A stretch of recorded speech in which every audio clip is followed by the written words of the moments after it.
열방에 대한 심판 예언이 이어지고 있습니다.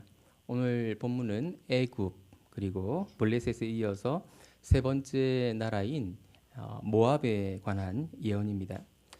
모압에 관한 예언에서 먼저 보게 되는 특이한 점 한 가지가 있다면 분량이 상당히 길다는 것입니다. 맨 마지막에 언급될 바벨론을 빼고는 가장 길게 언급되어 있습니다. 아마도 유다와 모압이 오랜 세월 동안 가까운 관계를 유지하고 있었기 때문에 아마도 이렇게 분량이 길어지게 된 것이 아닌가 이렇게 생각이 됩니다. 모압은 유다의 가장 가까운 이웃이었습니다. 요단 계곡을 사이에 두고 서로 마주보고 있었기 때문에 볼 수도 있는 그런 곳에 위치하고 있었습니다. 그렇기 때문에 서로에 대해서 너무 잘 알고 있었을 것입니다. 오늘 본문만 보더라도 여러 지명들이 언급되고 있고 또 모압에 관한 예언들 이후에도 여러 지명들이 언급될 것인데요. 우리는 한 지명도 익숙한 지명이 없고 다 낯설지만 유다 백성들에게는 이 지명들이 너무 잘 알고 있는 이웃하고 있는 나라의 지명들이기 때문에 너무 잘 알고 있는 그런 지명들이었다. 그렇게 생각을 하시고 본문을 묵상하셔야 할 것입니다.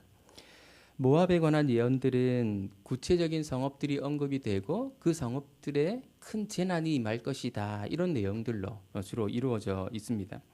유린당한다, 수치를 당한다 이런 표현들이 여러 번 등장하는데 전쟁에서 패하고 그래서 재난을 경험하는 이런 내용들을 의미합니다. 먼저 느보라는 도시가 언급이 되는데요. 모압 북쪽에 위치한 성읍이었습니다. 이 느보라고 하는 성읍은 이스라엘과도 매우 특별한 관계에 있는 그런 장소였다. 그렇게 말할 수 있습니다.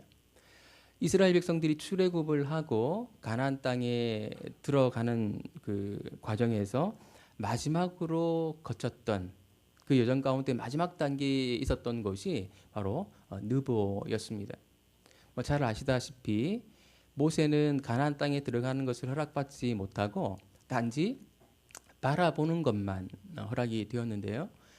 모세가 올라가서 가나안 땅을 바라보았던 산이 바로 느보산이었습니다. 이 지역은 르우벤 지파가 한때 점령했었는데 모압 왕 메사가 다시 빼앗아서 모압 땅이 된 그런 지역이기도 했습니다. 두 번째로 언급되는 성읍이 기랴다임이라는 곳인데요. 느보와 마찬가지로 르우벤 지파가 차지했던 성읍이었는데 역시나 모압 왕 메사가 다시 빼앗아서 재건한 성읍이었습니다. 미스갑이라고 하는 지명이 세 번째로 언급이 되는데 이것은 지명처럼 보이지만 지명이 아니고 피난처로서의 언덕, 그러니까 요새를 의미하는 곳입니다. 미스갑이라고 하는 히브리어 단어가 구약성경 다른 곳에서는 다 요새라고 번역이 되었는데 이곳에서는 마치 지명처럼 그렇게 오해되게끔 보입니다. 아마도 모압에서 꽤 유명한 요새였는데 그것도 재난을 피할 수 없었다. 전쟁에서 승리할 수 없었다. 이런 의미를 주고 있는 것 같습니다. 모압의 찬송 소리가 없어졌다는 말은 모압이 하나님을 찬송하던 때가 있었다라는 것을 말하는 것이 아니고 모압을 칭송하는 말들이 없어졌다. 모압의 명성이 땅에 떨어졌다. 이런 뜻입니다.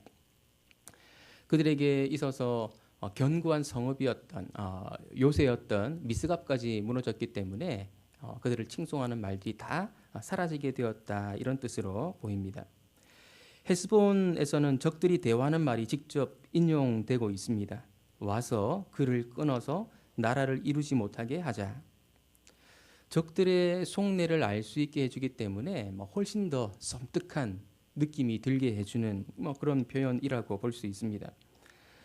그들은 적당히 승리하는 선에서 멈출 생각이 없다는 것입니다. 나라를 이루지 못하게 할 정도로 철저하게 적극적으로 파괴하겠다는 그들의 마음이 결연한 의지가 이 말 가운데 대화 가운데 담겨 있는 것이죠. 만멘이라는 곳에서도 유사한 일들이 일어날 것입니다. 만멘이 조용하게 된다라는 것은 주민들이 다 죽거나 도망쳐서 사람이 없는, 사람 사는 소리가 나지 않는 그런 곳이 될 것이라는 의미입니다. 마지막으로 호로나임이라고 하는 성읍이 언급되는데요. 호로나임은 모압의 남쪽에 위치한 성읍입니다. 느보가 모압의 북쪽에 위치한 성읍이라면 호로나임은 그 반대쪽에 있는 남쪽에 위치한 성읍인데요. 그러니까 모압은 북쪽과 남쪽에서 협공을 당하고 있는 듯한 그런 느낌을 주고 있습니다. 그렇게 묘사가 되고 있습니다. 모압의 서쪽 경계는 사해 바다거든요. 그리고 동쪽 경계는 사막, 광야 지역입니다. 그러니까 북쪽과 남쪽에서 협공을 받기 때문에 사해 바다 쪽으로는 갈 수는 없고 사막으로, 광야로 내몰릴 수밖에 없는 그런 비참한 처지를 묘사하고 있는 것입니다. 그러니까 모압 사람들 입장에서는 최악의 상황인 것이죠. 전쟁에서 피하고 명성도 떨어지고 도망갈 곳조차 사막밖에 없는 그런 환경 가운데 처해 있다는 것입니다. 우리는 여기서 모압의 구체적인 지명들이 언급되고 있는 이유가 무엇일까 하는 것에 대해서 잠시 멈추어서 생각해 볼 필요가 있을 것 같습니다. 왜 이렇게 구체적인 지명들을 언급해서 모압이 큰 재난을 당하고 있다라는 사실을 묘사하는 것일까요? 그냥 모압의 여러 도시들이 파괴당하고 적들로부터 점령당했다 이렇게 표현하지 않고 말입니다. 아마도 이렇게 구체적인 지명들을 언급한 이유는 아마 사실적인 묘사를 하기 위해서이기도 하지만 이 메시지를 듣는 사람들이 이 파멸을, 이 멸망을, 이 심판을 생생하게 느끼도록 하기 위한 그런 저자의 의도, 예레미야의 의도가 담겨 있는 것으로 생각이 됩니다. 이 시점은 유다가 아직 멸망하기 전 시점이거든요. 유다가 멸망하기 전 시점에 모압이 당하고 있는 이 심판을 생생하게 언급함으로써 유다가 심판당하기 전에 좀 먼저 정신을 차릴 수 있도록 하려는 그런 의도에서 아주 생생하게 이 구체적인 지명들을 언급한 것으로 판단할 수 있습니다. 이 점은 우리도 마찬가지인데요. 우리가 이 심판의 생생함을 통해서 우리에게 남아있는, 우리에게 다가오고 있는 최종 심판을 떠올리고 또 자극을 받을 수 있다면 우리에게 최선이라고 말할 수 있습니다. 지금까지도 심판이 없었는데 에이 그런 날이 진짜로 오겠어? 라는 생각이 우리 마음 한켠에 자리 잡고 있을지도 모르겠습니다. 심판 없는 기간이 쭉 이어졌으니까요. 우리 마음 한켠에 그런 날이 설마 올까 하는 생각이 자리 잡을 수 있다는 말입니다. 사실 이 생각은 기독교 초기부터 늘 있어 왔던 생각이기도 합니다. 예수님의 재림이 곧 있을 것이라고 기대를 했다가 예수님의 재림이 지연되었기 때문에 교회들에는 각종 의심이 생겨나기 시작했습니다. 그 가운데서도 거짓 선생들이 교회 가운데 유입되어 들어와서 재림은 없다. 따라서 심판도 없다. 그렇게 주장하는 일들이 일어나게 되었습니다. 그들이 그렇게 주장했던 근거가 있었습니다. 그들의 근거가 베드로후서에 잘 소개되어 있는데요. 만물이 처음부터 지금까지 아무 변화 없이 있어 왔지 않느냐. 앞으로도 이런 변화 없이, 큰 변화 없이 이대로 쭉 흘러가게 될 것이다. 인류의 역사는 이렇게 진행될 것이다. 그들은 그렇게 주장을 했습니다. 이에 대해서 베드로가 어떻게 반박을 했습니까? 인류의 역사가 아무 변화 없이 흘러간다고 하는 사실은 잘못된 생각이고 잘못된 주장이다. 하나님은 말씀으로 세상을 만드셨기 때문에 시작이라고 하는 큰 변화가 있었고, 그리고 노아 시대에 홍수 심판이라고 하는 그런 큰 변화가 있었고, 그리고 마지막으로 최종 심판이라는 엄청나게 큰 변화를 기다리고 있다.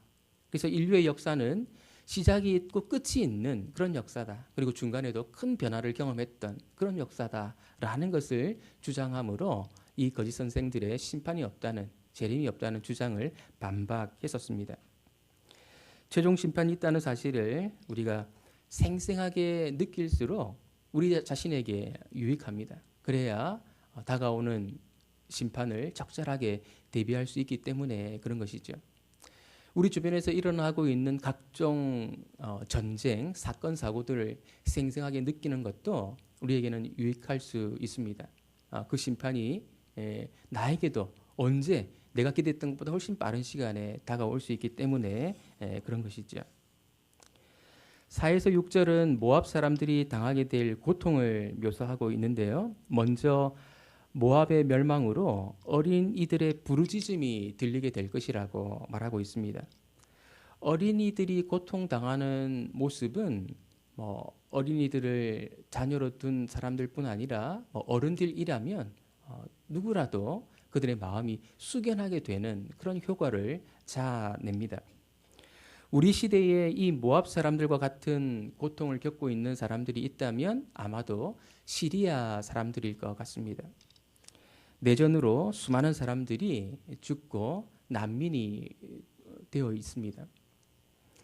중동 지역은 원래 전쟁이 많은 지역이기 때문에 원래 그렇겠지라고 생각을 했다가 제가 시리아 내전에 좀 관심을 갖게 된 계기가 있었습니다. 그것은 인터넷상에 많이 떠돌았던 한 장의 사진이었는데요. 시리아 어린이가 바닷가에까지 떠밀려 와서 엎드려 죽은 그런 사진 한 장이었습니다. 저뿐 아니라 많은 사람들이 그렇게 생각했을 것입니다. 도대체 무슨 일이 일어나고 있길래 이 어린 아이에게 이런 일까지 발생하게 된 거야. 그런 생각을 하게 만든 것이죠. 어린이들이 부르짖고 고통스러워하는 모습은 전쟁의 참상을 다른 차원에서 느끼게 해주는 그런 효과를 자아냅니다. 아마 이 표현도 그런 의미로 받아들일 수 있을 것입니다. 근데 모압 사람들이 할 수 있는 일은 아무것도 없었습니다. 6절은 도망하여 내 생명을 구원하여 광야의 노간주 나무같이 되라고 권면할 뿐입니다. 광야의 노간주 나무라고 하는 것은 일종의 떨기나무를 가리키는데요. 가지만 있는 앙상한 나무라는 그런 의미를 담고 있다고 합니다. 그러니까 즉 도망하여 살아남더라도 겨우 목숨만 부지하는 그런 상황에 만족해야 할 것이다. 이런 말이라는 것이죠. 그렇다면 모압이 이런 심판을 받게 되는 원인이 무엇일까요? 7절 말씀을 우리 같이 한번 읽어보겠습니다. 내가 내 업적과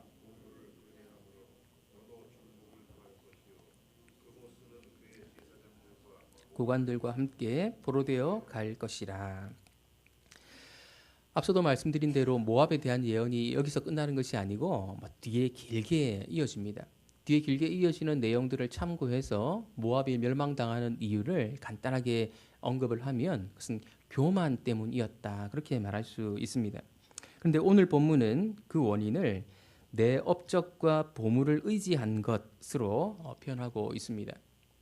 업적이라고 하는 것이 무엇입니까? 사람이 자기 힘으로 이루어 놓은 것을 업적이라고 말하지요. 사람이 자기 힘으로 이루어 놓은 것에 기대는 행위, 자기 스스로 안전을 추구하는 행위는 하나님께 심판받을 만한 일이 된다는 것입니다. 그모스가 그의 제사장들과 고관들과 함께 포로되어 갈 것이다 라는 말씀도 이들이 심판받아야 할 이유를 설명하는 말로 보이는데요. 그모스는 모압의 신입니다. 참신이 아니고 가짜 신이죠. 인간이 만들어 놓은 신이라고 말할 수 있는데요. 이렇게 참신이 아닌 가짜 신을 섬기는 것 역시도 심판받을 만한 이유가 된다는 것입니다.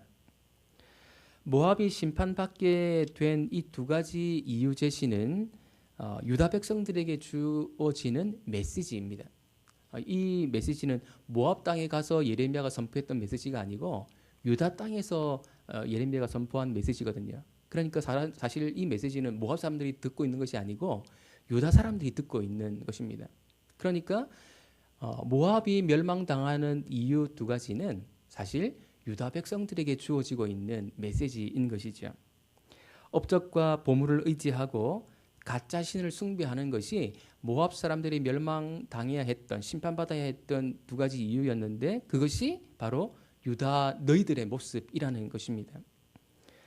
유다는 특별한 소명을 받은 민족이었습니다. 인간의 업적을 의지하지 않고 인간의 업적을 의지하고 가짜 신을 섬기는 것이 옳지 않은 일이라는 사실을 세상에 드러내는 소명을 받은 민족이고요. 참신이신 하나님을 섬길 때 어떤 복을 받고 어떤 사회를 이룰 수 있는가 하는 것을 만방에 보여주는 소명을 받았던 그런 민족이었습니다. 그런데 그들은 이방 민족을 부러워하고 그들을 닮아갔던 것이지요. 마음껏 탐욕을 추구할 수 있게 해주던 가짜신 섬기는 일을 매력적이라고 생각하고 그 일에 푹 빠져버렸던 그런 특별한 소명받은 민족이었던 것입니다. 이제 모압을 심판하심으로 유다 백성들이 추구해왔던 일들이 심히 그릇되었음을 확인시켜주는 그것이 이 모압에 대한 심판 선언이었던 것입니다. 8절과 9절 말씀은 모압에 임할 심판이 전면적이 될 것임을 선언하는 내용입니다. 파멸하는 자가 각 성읍에 이를 것이기 때문에 한 성읍도 피할 수 없을 뿐 아니라 골짜기와 평지까지도 파멸된다는 것입니다. 평지라고 하는 것은 도시를 세울 수 있는 평평한 땅을 말하는 것이 아니고 높은 고원지대를 말합니다. 그러니까 사람들이 모여 사는 성읍뿐 아니라 사람들이 별로 많이 모여 살지 않는 골짜기와 고원까지도 파멸당하게 될 것이다 라는 것이죠. 그러니까 전 국토가 망가지게 된다는 그런 뜻을 의미하고 있습니다. 9절에 보면 모압에 날개를 주어 나라 피하게 하라는 말씀이 나오는데 이 말씀은 비유적인 표현입니다. 모압이 날개를 달 수가 없습니다. 따라서 이 재앙을 피할 수 없다는 그런 뜻입니다. 왜 그럴까요? 왜 모압은 골짜기와 고원까지도 파멸되게 되고 날개를 달아서 피할 수 없는 이런 지경에 이르게 되는 것일까요? 여호와의 말씀과 같으리로다. 이 심판의 주체가 여호와 하나님이시기 때문에 그렇다는 것입니다. 모압의 지형을 누구보다도 하나님이 잘 아십니다. 나라들을 만드신 분이 하나님이시기 때문에 그들이 어떻게 하면 완전히 망할 수 있는지를 하나님은 잘 알고 계십니다. 그래서 완전하게 파괴하실 수 있고 결코 피할 수 없게 만드실 수 있다는 것입니다. 최종 심판을 준비하고 있는 우리의 바른 모습은 어떤 것이어야 할까요? 그것은 피할 수 없다는 사실을 잘 기억하는 것입니다. 이 세상에서는 웬만한 잘못을 해도 재판장에게 영향력을 행사해서 구속을 피하는 일들을 우리는 가끔씩 보지만 하나님 앞에서는 이런 일이 결코 있을 수 없기 때문에 결코 피할 수 없는 일이기 때문에 우리는 최종 심판을 잘 준비해야 된다. 그런 메시지를 우리에게 주고 있습니다. 마지막으로 10절 말씀인데요. 여호와의 일을 게을리하는 자는 저주를 받을 것이요 자기 칼을 금하여 피를 흘리지 아니하는 자도 저주를 받을 것이로다.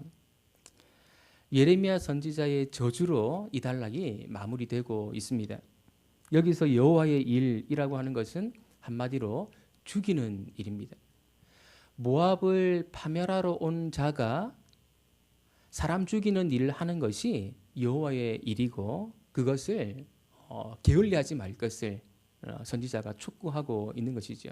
이 말도 모압 사람들이 듣는다면 섬뜩한 그런 말이라고 할 수 있습니다. 하나님은 오늘 우리 시대에도 여전히 우리에게 여호와의 일을 게을리하지 말 것을 늘 요구하고 계십니다. 오늘 우리 하나님의 백성들이 감당해야 될 여호와의 일은 무엇일까요? 그건 죽이는 일이 아니고 살리는 일입니다. 베드로는 심판이 없다고 말하는 거짓 선생들에게 그렇지 않다고 주장하면서 주님의 재림, 곧 심판의 지연이 있는 그 이유를 설명해 주었습니다. 베드로후서 3장 9절인데요. 주의 약속은 어떤 이들이 더디다고 생각하는 것 같이 더딘 것이 아니라 오직 주께서는 너희를 대하여 오래 참으사 아무도 멸망하지 아니하고 다 회개하기에 이르기를 원하시느니라. 아무도 멸망하지 않고 다 회개해서 생명 얻기를 원하시기 때문에 심판이 지연되고 있다. 주의 재림이 지연되고 있다는 것입니다. 그렇다면 이 시기에 주님의 심판이 지연되고 있는 것처럼 보이는 이 시기에 하나님의 백성들이 감당해야 되는 일, 게을리하지 말아야 되는 여호와의 일은 무엇이겠습니까? 복음을 전하고 나 자신의 구원을 안전하게 할 뿐 아니라 다른 사람들에게도 생명 얻게 만드는 그 일을 게을리하지 않는 것이 되겠지요. 우리 가족 가운데, 또 우리 이웃 가운데, 우리 친구들 가운데, 직장 동료들 가운데 아직 복음을 듣지 못하고 구원받지 못한 그런 사람들이 있다면 그들에게 복음을 전하고 회개하게 만들고 그래서 생명 얻게 만드는 그 일이 우리가 이제 게을리하지 말아야 되는 여호와의 일인 것입니다. 이 일에 게으르지 않는 저와 여러분들 되시기를 예수님의 이름으로 축원드립니다. 기도하겠습니다.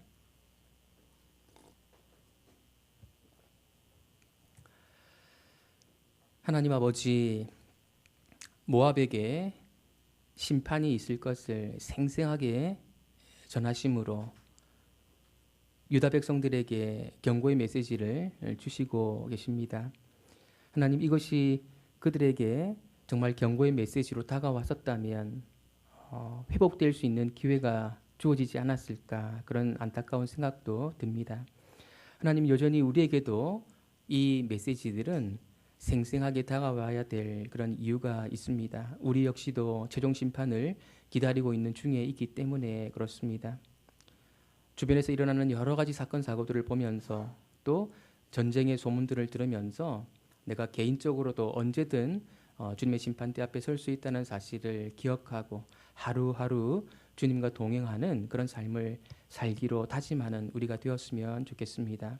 또한 하나님의 일을 게을리하지 않는 그런 저희들 또한 되기를 원합니다. 죽이는 일이 아니라 사람 살리는 일에 열심 낼 수 있는, 그래서 많은 사람들이 하나님의 백성이 되고 생명 얻는 그런 결과를 낳을 수 있도록 우리에게 새로운 열심을 주시고 게으른 자 되지 않도록 은혜 베풀어 주옵소서. 예수님의 이름으로 기도드립니다. 아멘. 하늘에 계신 우리 아버지여,